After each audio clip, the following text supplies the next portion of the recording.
他在 TikTok 上的影片更打上标语，警告大众千万不要吃雪。有医疗专家表示，不建议游客在旅行时吃雪。专家指出，雪落在地面上之前，可能已吸收空气中的污染物，雪中含有如杀虫剂、煤烟、甲醇和汞的物质。一名马来西亚男子近期到日本旅游时，因太过兴奋见到皑皑白雪，竟直接从雪地上抓了一粒雪球吃下。他将这一刻录下，笑称吃起来就像在吃冰，并将影片发布在 TikTok 上。然而，这一举动却让他的整趟日本行变得苦不堪言。在后续的旅程中，他出现了感冒、咳嗽、发烧及全身酸痛的症状，几乎整个旅程都在痛苦中度过。这名男子的经历引发了网友的关注，他在 TikTok 上的影片更打上标语，警告大众千万不要吃雪。有医疗专家表示，不建议游客在旅行时吃雪。专家指出，雪落在地面上之前，可能已吸收空气中的污染物，雪中含有如杀虫剂、煤烟、甲醇和汞的物质，另外也含有细菌和微生物。专家强调，虽然电视剧和电影中或许会出现吃雪的桥段，但其实空气中有很多物质，如 PM2.5 微粒、汽车废气、农药、悬浮物和污染物等。当雪从空中降落时，会将各种物质吸附在身上，相当于有毒刨冰。若直接将地上的雪抓起来吃，极有可能让人出现身体不适的症状。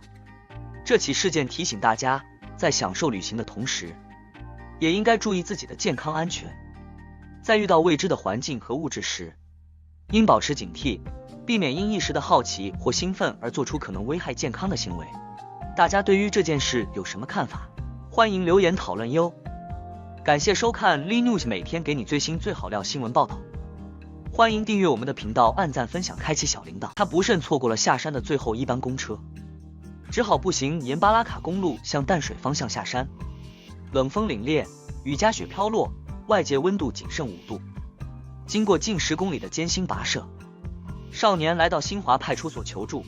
台北阳明山22日迎来难得一见的瑞雪，吸引不少民众上山赏雪。其中，一名来自新北市土城的15岁许姓少年，原计划与同学共赴雪景，却因同学未现身而独自上山，最终在返程途中遇困，幸获警方悉心救助，安全归家。许姓少年当天从土城出发，计划与朋友在石牌站会合。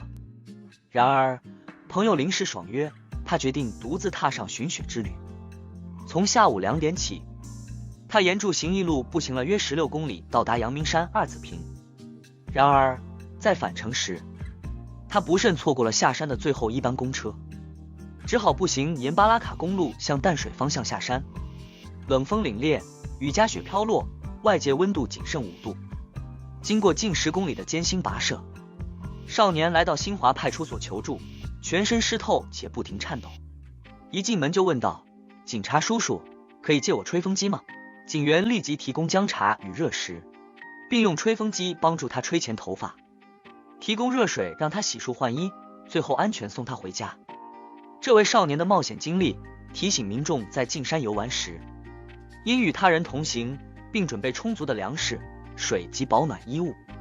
警方也特别呼吁，若不慎迷路或受困，应保持冷静，避免盲目行动造成体力耗损或遭遇危险。与此同时，社群媒体也分享了阳明山上的美景。脸书粉专中横路况交通资讯站在追雪热潮中，发布了一张含住笑容的女警在雪地中的照片。这张照片不仅展现了大自然的奇妙，更凸显了在寒冷天气中仍尽职执勤的工作人员的专业与温暖。此次事件不仅展示了警方的人文关怀，也让人们对在严峻天气中坚守岗位的工作人员致以最高的敬意。这是一个关于勇气、关怀和职责的暖心故事，提醒我们在冒险的同时，也要关怀他人，珍惜每一份付出与帮助。大家对于这件事有什么看法？欢迎留言讨论哟。感谢收看 Lee News， 每天给你最新最好料新闻报道。北部的通讯行对于旧款 iPhone 13的收购价大约是4000元，但台中有的业者却愿意支付5000元。于是，为了这1000元的差额，黄少年选择了南下台中潭子的通讯行。新北市黄姓少年，17岁，原本希望能透过卖掉自己的 iPhone 13来赚取一笔小费，得知台中的通讯行提供的价格比北部高出1000元后，他毫不犹豫地决定到台中进行交易，期待能多赚这笔价差。但事情并不像他想象中的那么顺利。黄少年居住于新北市的永和区，透过一些网络讯息，他得知北部的通讯行对于旧款 iPhone 13的收购价大约是4000元，但台中有的业者却愿意支付5000元。于是，为了这1000元的差额，黄少年选择了南下台中潭子的通讯行。但当他到达店家时，业者告诉他，他们需要对手机进行一些必要的检测和鉴定，因此无法当天立刻付款。这使黄少年陷入了一个尴尬的困境。原本计划卖掉手机后即刻返回新北的他，没想到会遭遇这样的情况，而身上的现金也不足以支付回家的车资。黄少年此时发现，即使他的悠游卡余额也不足以支付返程费用。在多次尝试寻找解决方案后，他感到无可奈何，最终只好决定寻求警方的帮助。幸运的是，当黄少年步入大雅警分局投家所时，员警给予了他非常大的支援。了解到他的困境后，警方不仅协助他申请川资救助，还专程送他到火车站，确保他能够安全的回家。在此过程中，警方还告诉他，做任何事情都需要有周详的计划，这样才不会在未来遇到类似的困境。事后，警方进一步说明，各县市的政府社会局都有提供川资救助的服务，任何在外地遇到车资困难的旅客，只要能提供相关的身份证明，就可以到当地的指定派出所进行申请，获得火车或客运的车票，这样就可以确保他们能够平安地返回自己的家乡。这起事件提醒了许多人，在做任何决定之前，都应该进行详尽的规划和考虑，以避免遭遇不必要的困境。而对于黄少年来说，这次的经历无疑是一次非常深刻的人生教训。大家对于这件事有什么看法？欢迎留言讨论哟。中国、香港和澳门的用户发现他们的 iPhone 14没有这项服务。今年，这一名单更加扩大，新增了亚美尼亚、白俄罗斯、哈萨克、吉尔吉斯和俄罗斯。自2007年苹果推出第一代 iPhone 以来，每当该公司宣布新品发表，全球都将目光投向该科技巨头，期待其创新的产品和功能。13日，这股期待再次达到高潮。当 iPhone 15系列新机华丽亮相，新的设计、更强大的硬体性能，以及各种惊喜的功能，让全球消费者和科技界为之疯狂。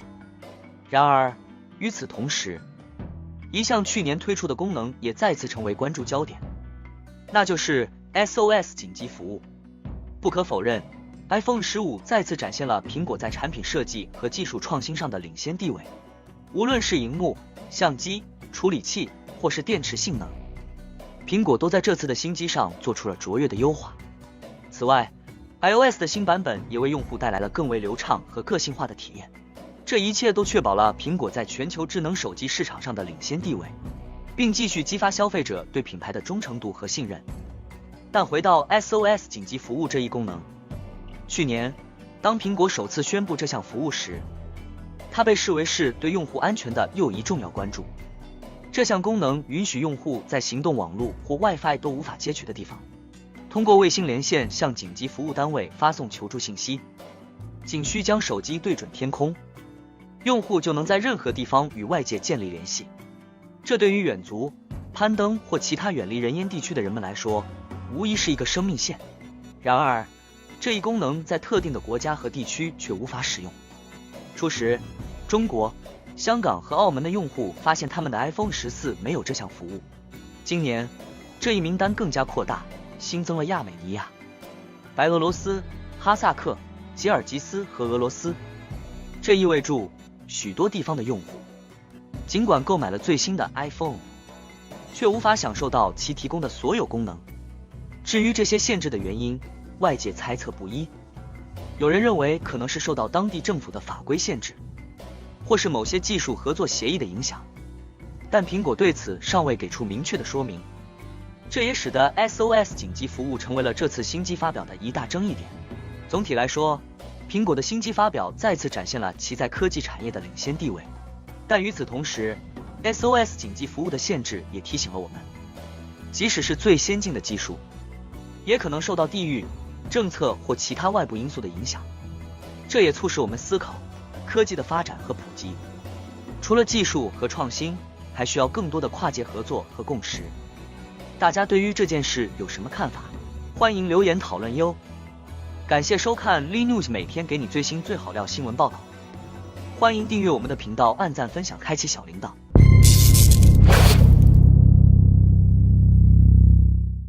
如果你也想成为下一位爆红创作者，请打开下方资讯栏连结，一起来投稿吧。